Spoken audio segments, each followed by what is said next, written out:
guys, welcome back to the channel. Today I'm going to be showing you how to catch discontinued pets in Prodigy, so let's get into the video.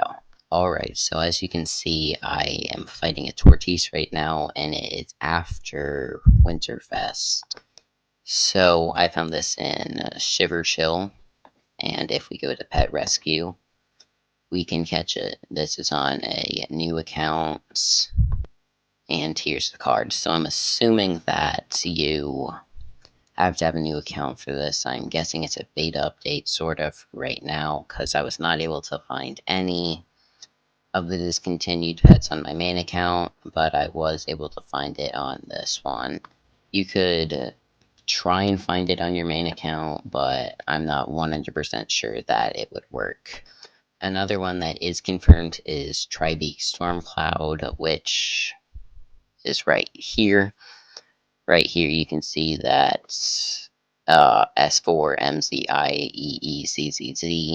I found it, and they have actually found a second one, and they can catch it because they have membership. I'm assuming you have to have membership to catch it, because that's how it normally works.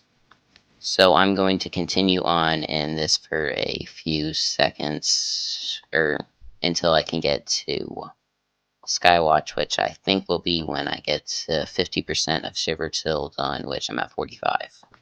Also, I've not seen any of the other ones been found. I've only seen these two been found so far. But it is possible that you could get Aquaster Coral, Looney Bolts, Tropical Spindle, and maybe some of the other festival pets, but I have not seen any of them yet. And also you can catch Tortoise in Skywatch. Alright, so I've been trying to get into Skywatch for an hour and, or like 2 hours almost. I somehow have not. It says, continue exploring Shiver Chill before you can unlock Skywatch. I've literally completed Shiver Chill. So, I'm not sure what I'm supposed to do. But I think I have given you guys enough information on how to get it. Or get Squawk's Stormcloud. So yeah, that is going to go ahead and end up the video. Thank you guys so much for watching. Make sure to like and subscribe if this helped you, and bye.